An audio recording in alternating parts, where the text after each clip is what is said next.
Hi, good morning, Eric. How are you? Good morning, Bernadette. I am great. How are you today? I'm great. I'm great. I'm Bernadette Stockwell. I'm the Director of Development for the Claflin Hill Symphony Orchestra. And this morning, I am speaking with Erich Ledebuhr, who is CHSO's principal trumpeter, I guess.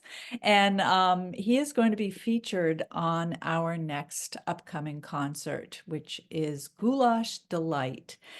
And I asked Eric if he'd meet with me this morning to share a little bit about the Aratunian trumpet concerto, which is what he's going to be playing. And Eric, anything in particular that you want to say about this particular piece? Yes, I do. Thank you, Bernadette, and thank you for wanting to talk this morning. So, the Aratunian Trumpet Concerto is written in 1950 by Alexander Aratunian, who was an Armenian composer. And I first started to get to know this piece actually when I was in high school. When I was in high school, we would have our auditions for district ensembles. That's when you are in high school and you can, audition for groups that bring various students together from other high schools. And I grew up in New Jersey, but they have the same thing in Massachusetts.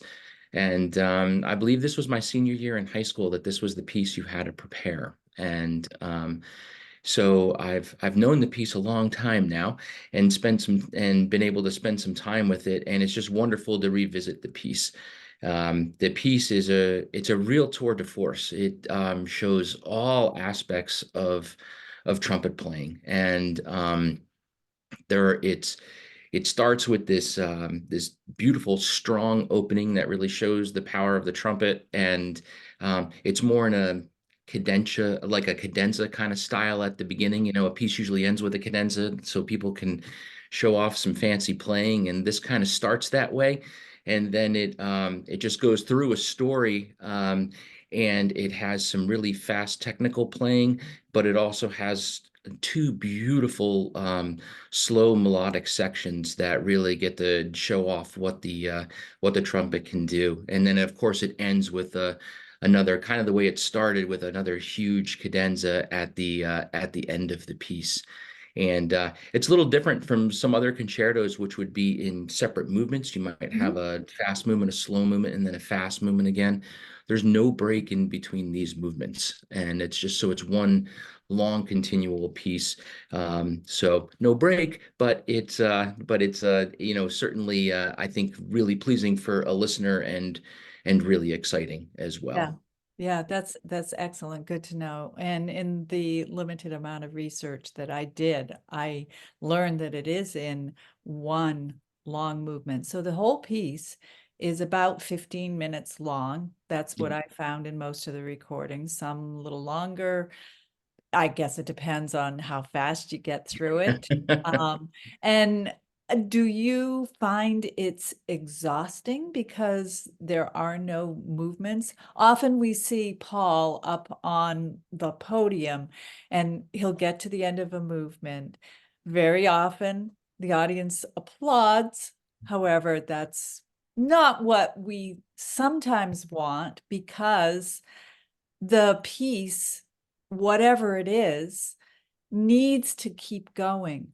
And this pause between movements gives the musicians a chance to take a breath. I often see Paul, he'll hold up the sorry, it's not in my head, baton, Fun. and wait, and then slowly set it down, and then he'll wipe his brow. So how do you get through something that is that long, over a quarter of an hour long? Yeah, I think fortunately there are in between each of those little sections, there's a little orchestral interlude, so you can catch your breath at that point. And but it does keep the piece moving along. And I think it's one of those pieces too that's just really really nice for a listener. And Mhm. as I said, we think about when either we're playing a piece or even sometimes when we're speaking, telling a story of what we want to get through the music. I do feel like this piece really lends itself to that, with not being broken up, and just one continual piece. And again, as I said, it's got a variety of different styles in it, which really showcases, not only what the soloist can do, but I think what the orchestra can do as well. So Mm. when Paul approached me about performing a solo, he, right away said, do you want to do the Haydn or the Hummel? And those are like two of the biggest trumpet concertos that I think we do. And they're very standard. And immediately in my mind, I was like, no, I think I'd like to really revisit this piece, because I also think about our orchestra, and being fortunate to be in our orchestra for so long, and seeing the different kinds of strengths and the different kinds of passion that our orchestra plays with. I can't wait to hear what the ensemble does with this music, because I just feel like it fits the ensemble really well, which is one of the main reasons why I chose this piece to do. Yeah. And so I'm really excited to see what's going to happen, and when it's all put together. Yeah, yeah, excellent. So hopefully I have some parts of this queued up on YouTube. It was the most popular recording on YouTube, and that's why I picked this one. And so I went to a section that is not one I wanted to share, my emails. Why isn't it sharing this one? No, sorry. We can edit that out. Okay, now I'll try again.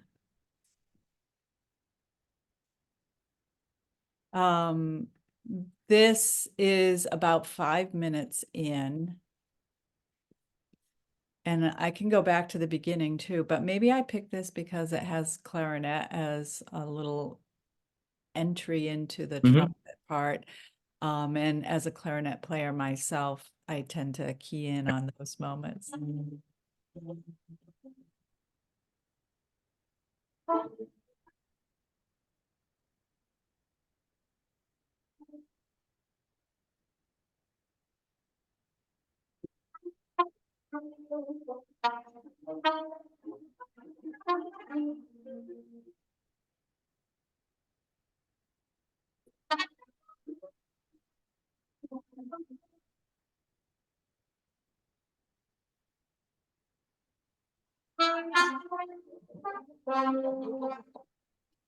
And what can you say about it's almost like sounds like a conversation between the different instruments.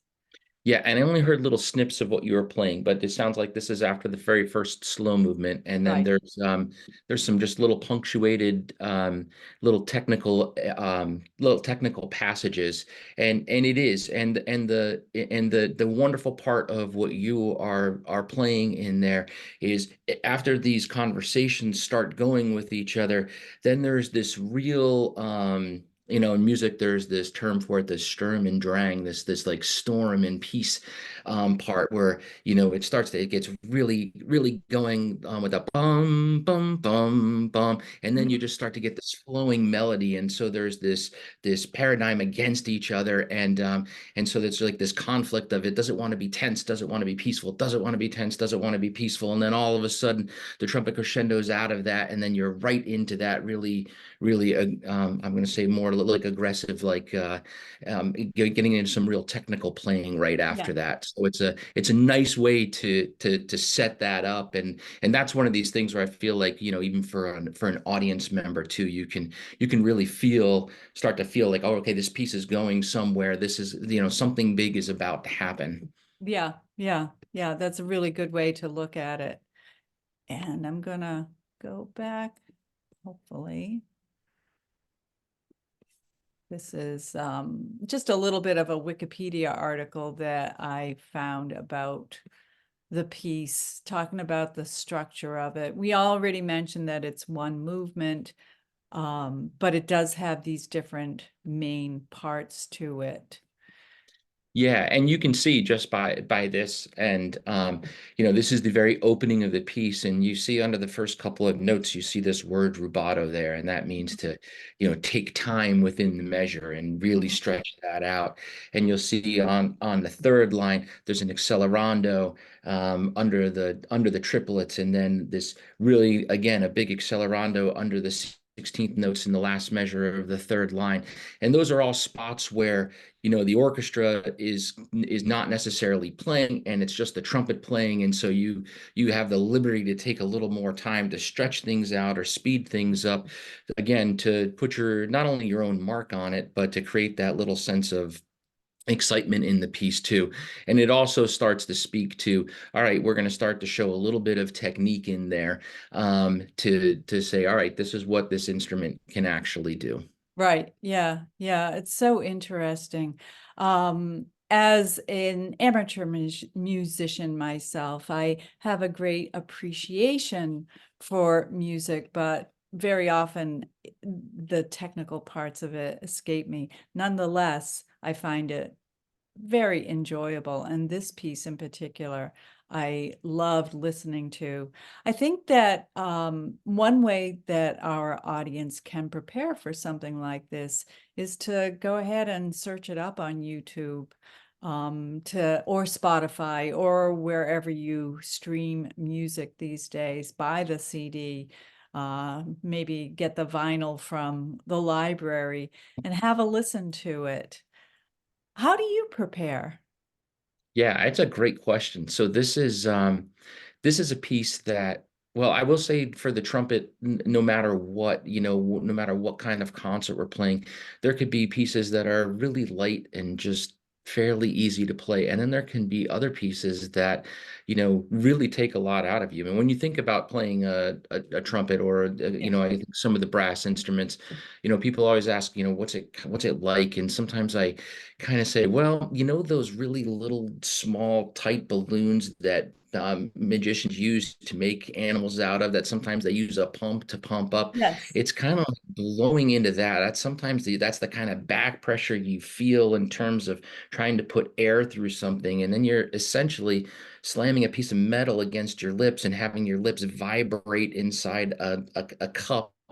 And that's what's making the sound. So it's a pretty physical thing to do as well. So Wow. if you are playing for those extended periods of time very high or very loud, it takes a lot out of you. We could finish a Pops concert, or we could play like at the end of the Mahler Symphony or end of Sibelius Symphony, where you have all of this really full playing, and you can feel like you've run 5 miles. I mean, Yeah.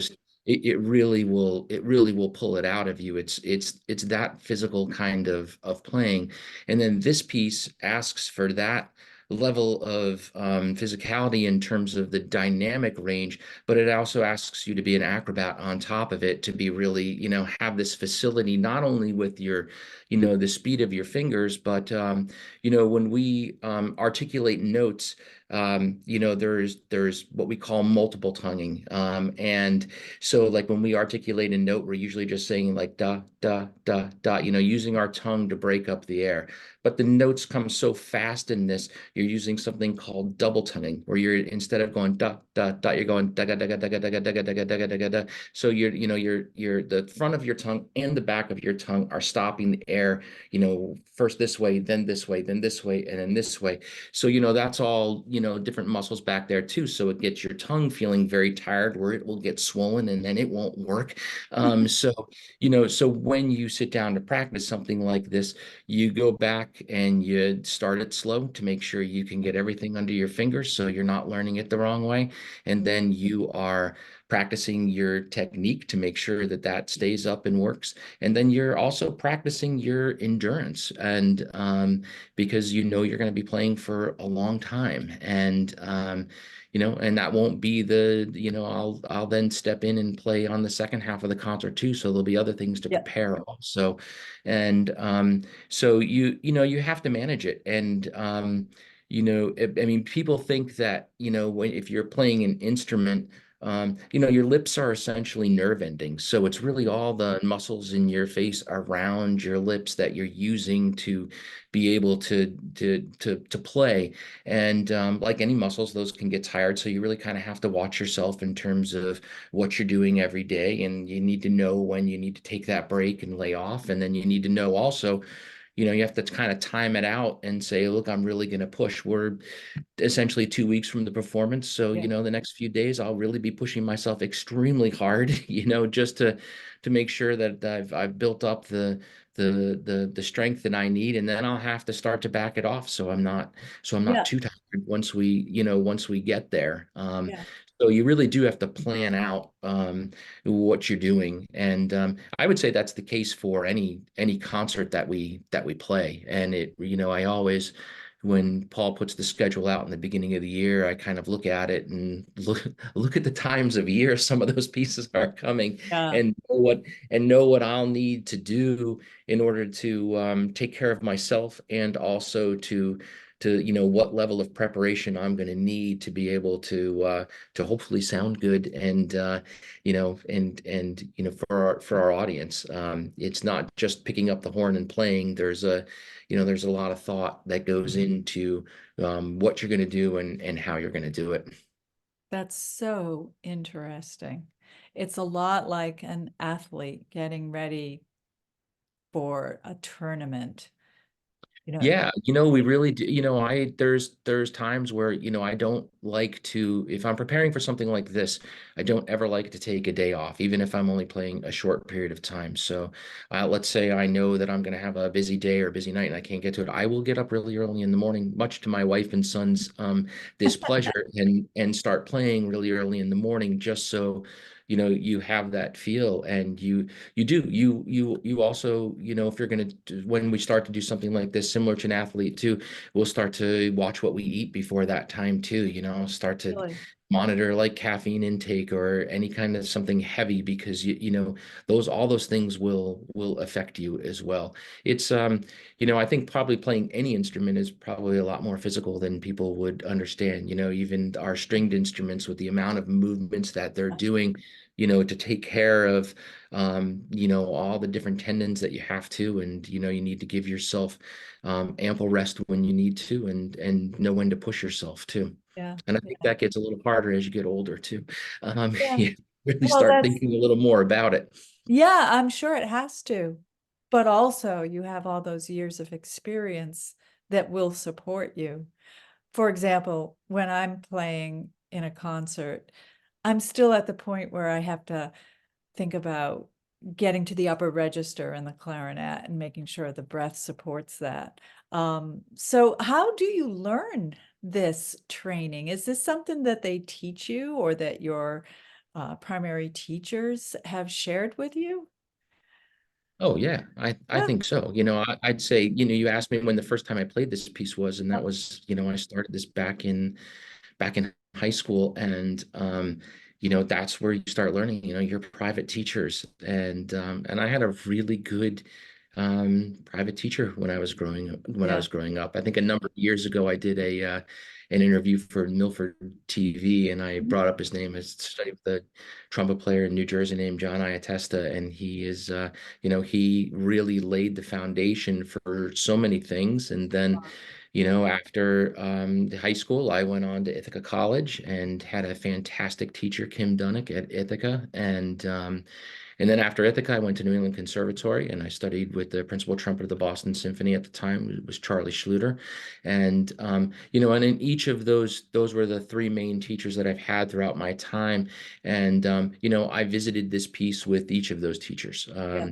I Really? do believe, yeah, I do believe the last time I performed this, I think was in college. I did it on either my junior or senior recital in college. And I've revisited it since then. But again, you get the Haydns and the Hummels, and if other people ask you to play a solo, that's generally what it is.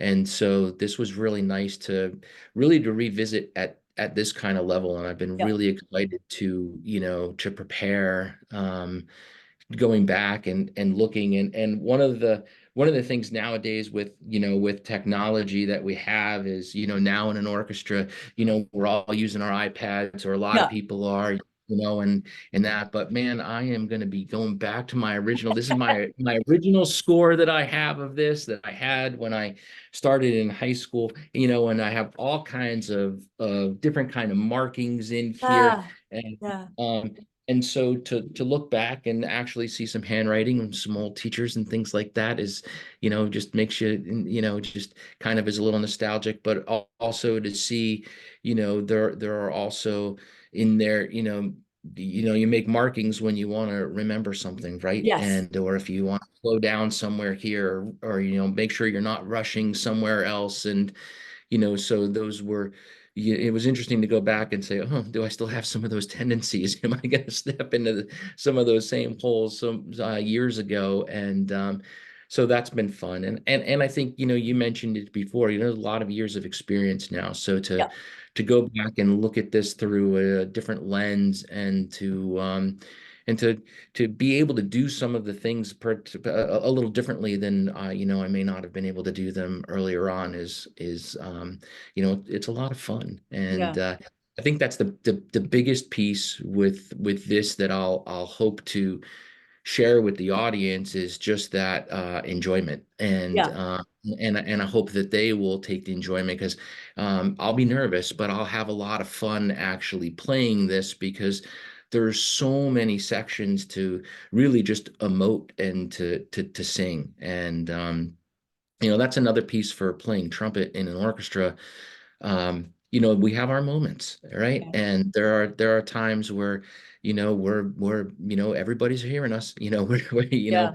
come in the big moments, and here and there you get some nice lyrical solos. But our the playing that we do is more segmented in an orchestra than it would potentially be in a, in a chamber ensemble or True. doing solo work. And this gives an opportunity to, again, really demonstrate all the different aspects of trumpet playing, because this piece has all those different aspects without Yeah. it. Yeah. That's so fascinating. I can't wait. When a young person is learning to play an instrument, often the hardest thing is just to get them to sit down and practice for 20 or 30 minutes a day. How long are you practicing for this piece? Oh, wow. So I mentioned before, I try to practice every day. Yeah. I think that over the years, I have found what works for me. I have what I'm going to call really a maintenance routine that I do every day. You do So a what's that like?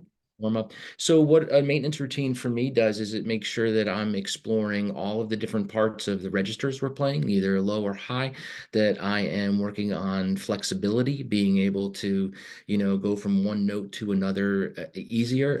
It sometimes works on, depending on what I'm doing and what's coming up, I might put some technical things in there. Like I talked about multiple tonguing before, in Mhm. addition to just practicing this piece. This is the thing when you're playing a piece, what it's doing essentially is it's taking all the different skills you have and putting them together. So Mhm. you also practice those skills in isolation. I know if I'm going to be having a piece that has a lot of technical pieces like the multiple tonguing here, then I'm practicing exercises that deal with multiple tonguing as well. I'm not just simply practicing the piece itself. I'm practicing the skills that make up the piece. If there are long lyrical things, I might really want to be sure that I'm working on my legato playing. I think one of the things that I try to work on a lot is my soft playing. Oh, Oftentimes, we're known for our loud playing, but it's yeah. really difficult to play soft and have the control to do that. So the more you can play well soft, actually, the easier it is to actually do the louder stuff when you need to do the louder stuff. Mhm. So I try to do a baseline of different kinds of maintenance things. And I would say that's similar to what you were talking about. I think if there's a comparison with athletes, there are certain kind of different workouts they're going to do, right? So Yeah. that maintenance is a lot like your athletics or your calisthenics that you're doing to make sure that those things, when you're going to call on them, are going to actually work for you. Right. So Right. I generally do that. Then I generally do dig in, and I practice the piece, and I try to. The great thing about technology nowadays is you can get background accompaniments to things, so you can try to practice with that. I try to do it at varying different speeds, particularly for this piece, because there are Yeah. some sections that can go pretty quickly, and you find that sweet spot, but you try to practice it a little quicker. And you also before you do any of that, practice it slowly, just to make sure that those patterns are within your fingers, and really your mouth too. So then when you're trying to do them quicker, they hopefully flow out, as Yeah. smoothly as you want Right. to.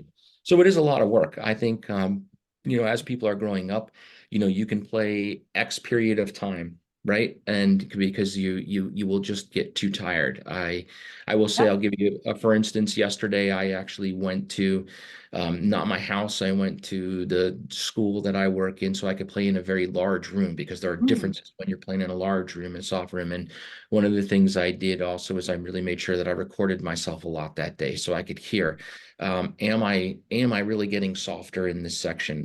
So is there the contrast in the dynamics, or is that passage really clean? In my mind, it can be clean. I'm hearing, what I think I want to hear come out of the horn, and I think I'm, hearing what I want in terms of accompaniment, but is that actually really happening when I'm performing? So I do a lot of that, and I do that also for not just if I'm going to do a solo, but if I'm, for all our pieces. I really do that, and you try to be, you want to honor the composers, you want to honor your colleagues around you and the audience members. So every time you sit down, you're trying to be, really do the music justice. And to do that, I think you got to step to the other side too, and really be critical of what you're actually putting out. And Right. so those are some of the ways that I prepare. But they could be a couple of hours a day that I practice. It could be an hour. It could be 40 minutes. It really depends on the time I have available in my day. Mhm. But as I mentioned earlier, when it comes to something like this, you're making that time. You're making sacrifices and other things that are happening in your life, because you need to be prepared to do something like this. And Right. Yeah. so that really starts to become first and foremost. And that starts from a while ago. I honestly started digging back into this piece probably back in October, just Really. kind of Yeah. dust it off and just kind of start thinking about it and getting it into your mind.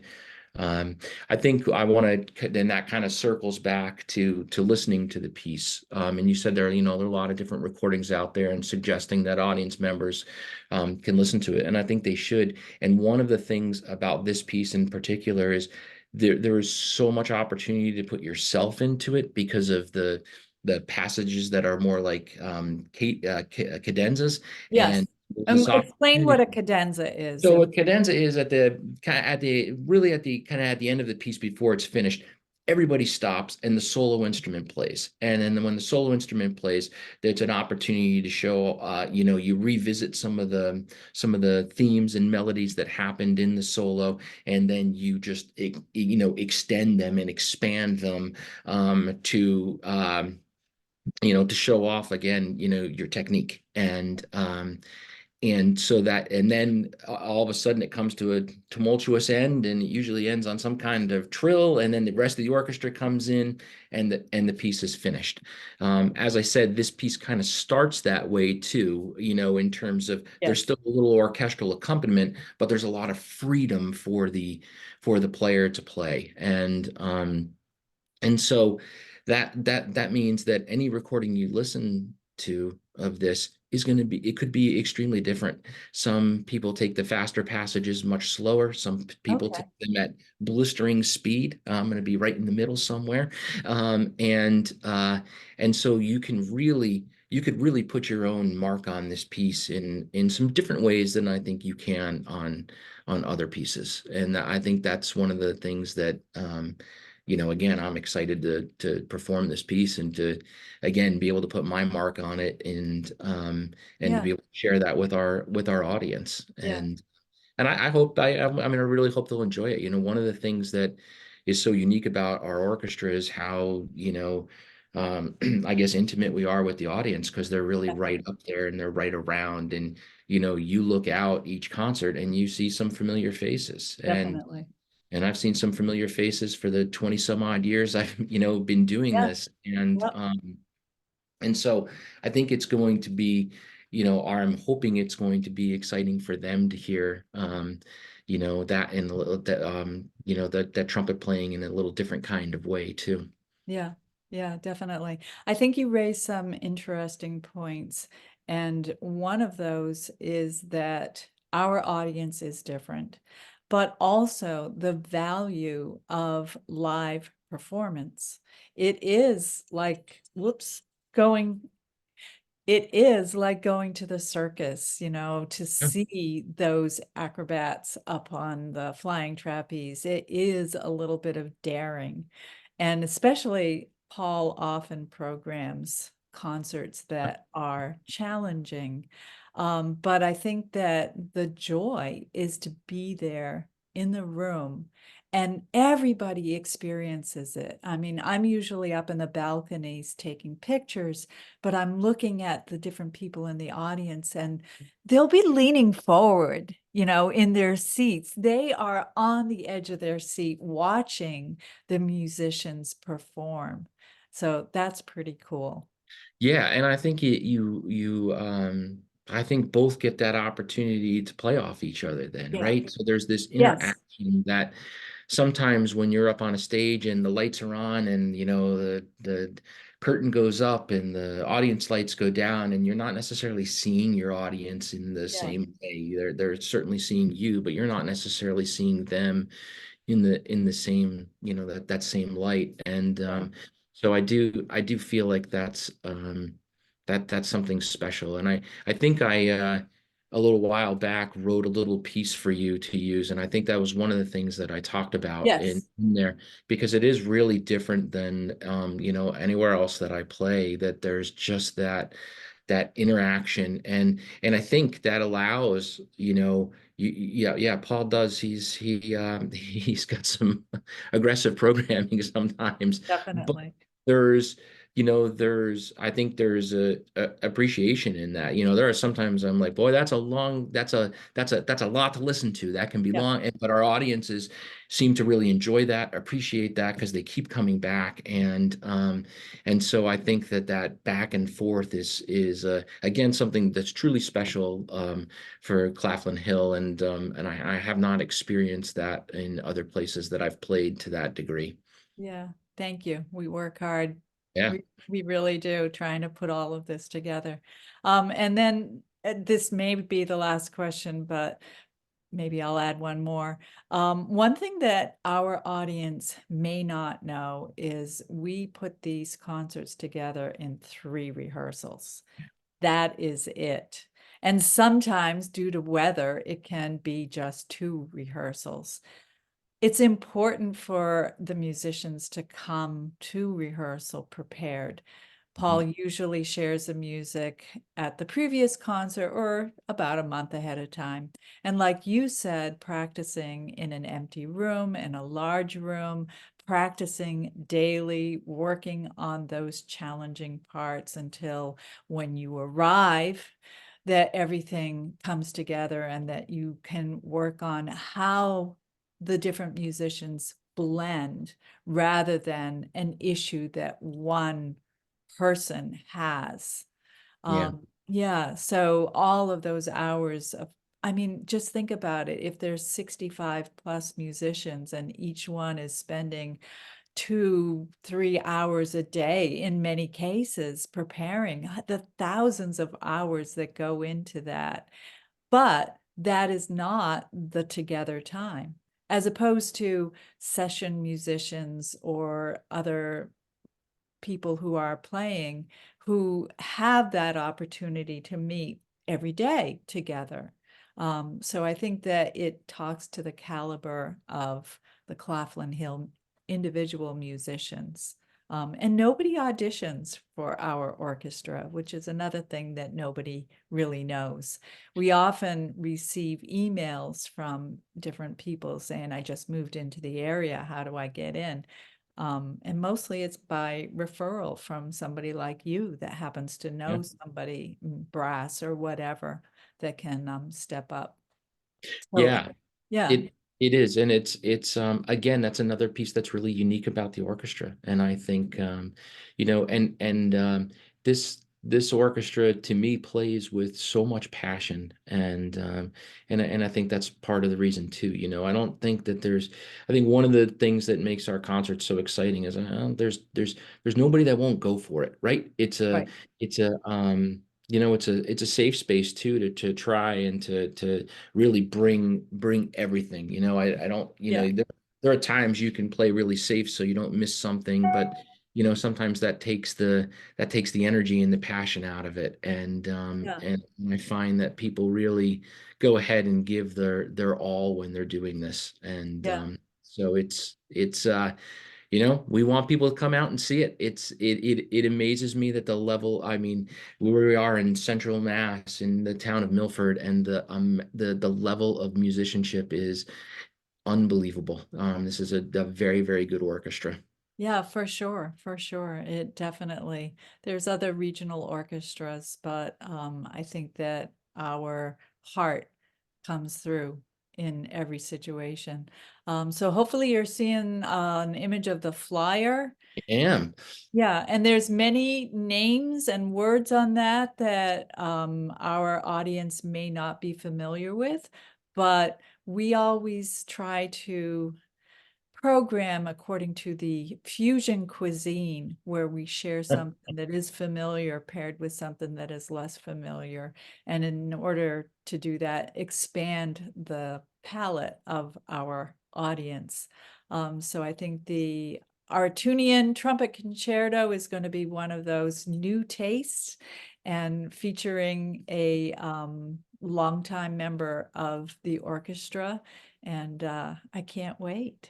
I Oh, can't. me neither. I'm really excited to do it, and I really do again hope that the audience really enjoys this, and we introduce them to another composer that they may not have known of.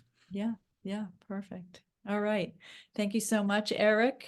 Right. It's been a pleasure speaking with you today, and can't wait for that concert.